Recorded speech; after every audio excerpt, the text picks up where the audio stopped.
Page 54, Strumming the Old Banjo. This lesson we're covering a new type of articulation called a staccato. There's different kinds of staccatos, there's different symbols for them. The dot, what they're showing here, is the most common.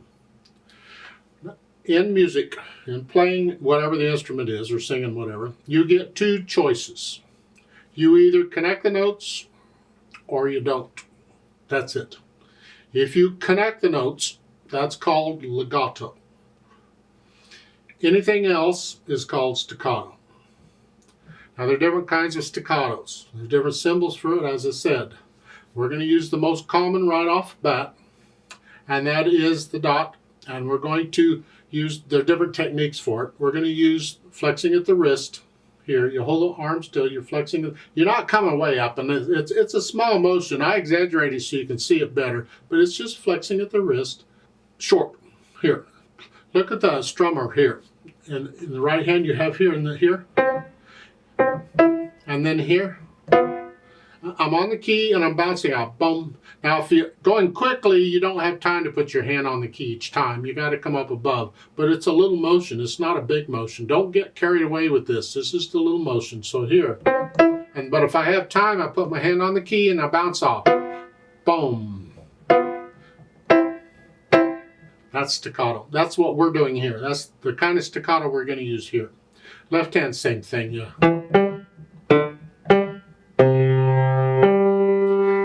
The second line, that sideways arrow, that's not staccato. That's something else.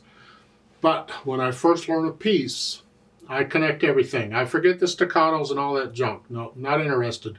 I'm connecting everything. I want a fingering that works connected. That's what I'm after.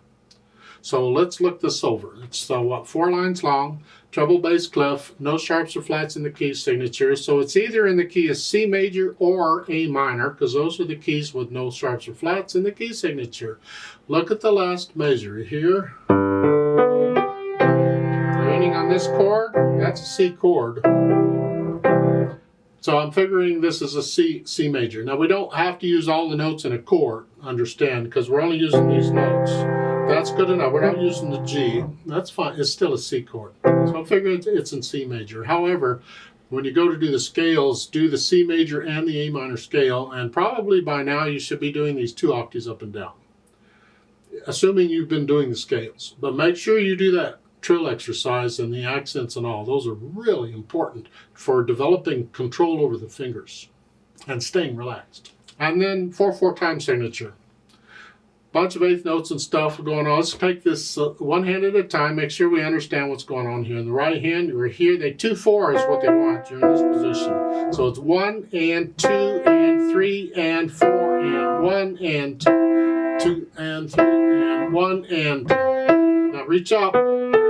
Just reach up. Now 1 and 3.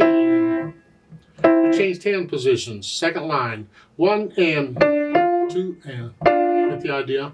Second line, third measure, you get an F sharp. Next measure, you don't.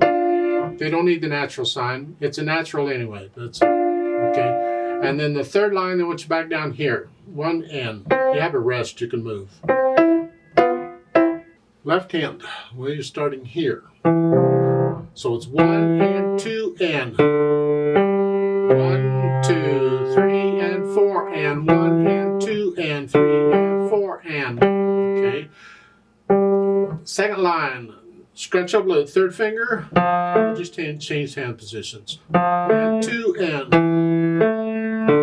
2. I want you to cross over here. One of the fingering principles I use and follow and teach is I don't cross over the thumb if I don't have to. Now it's good practice. There's nothing wrong with the fingering in the book. You can use it if you want. You can cross the second line. Second measure going into the third, you can cross over here.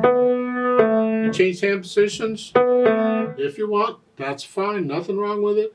I just don't want to cross over the thumb. So I'm going to alter the fingering. Instead of 1, I'm going to reach up and use 2. This way, I got the thumb here. I'm sort of in this position here. So it's 1, 2, here, and then 1. 1 and 2 and 3. 1 and 2. And then the Next line, they want 3 again. No, I don't want any 3.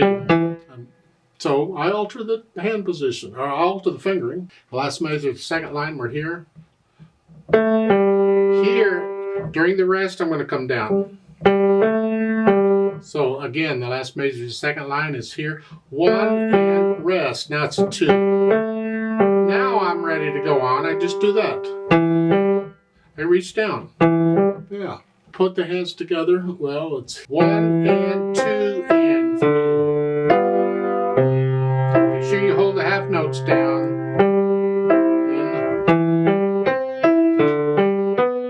And 2. That's a whole note there. And then go on.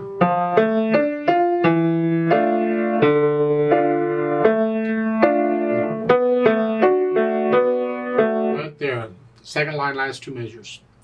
1 and 2 and. So that's beat 1, beat 2, 2 and. 1 and 2.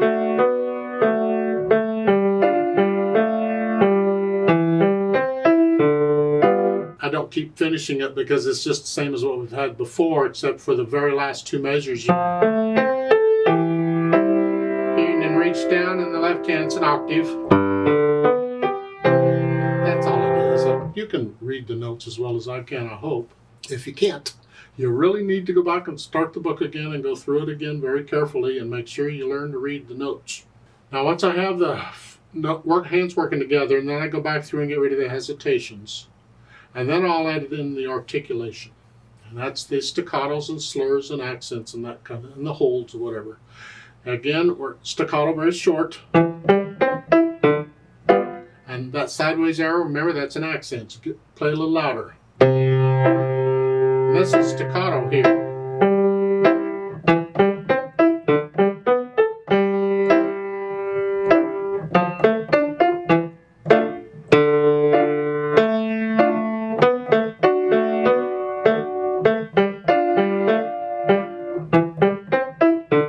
They've mixed these staccatos and accents and things up, so be careful with it.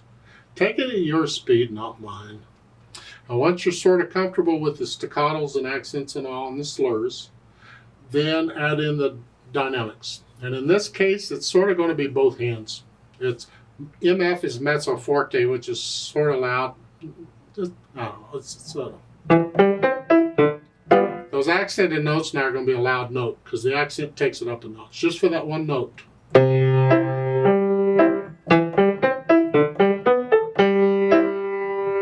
See, that's sort of the dynamics. They don't give you any other dynamics, but after you get to know the piece and you start getting into it, if you feel getting a little louder and softer in places, go for it. Speed, allegretto again, and that's the feel of it. It's about where I've been going, I think. Moderato would be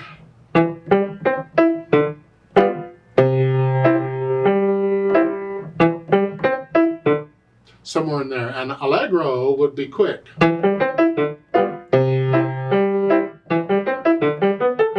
Well, this is in between. It's just a fun speed. It's a fun feel. That's all right.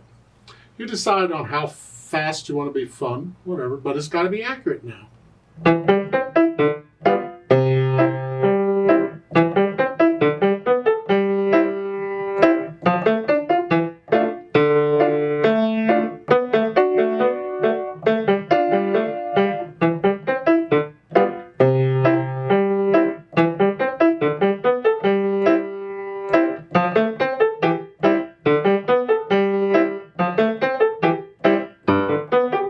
That's just one way of doing it. Don't copy me. You get into it, you feel it, you make it yours. Remember the natural accents.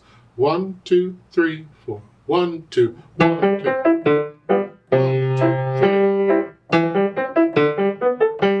1, 2, 3, 4. Feel the natural accents and put that in. Have some fun with it. Let's play it together very slowly and check all the notes and the rhythms. I'm not going to do any dynamics and play it all about the same. I'll do the accents and I'll do the staccatos and all that. So I'll give us 4 counts. 1 and 2 and ready and go and.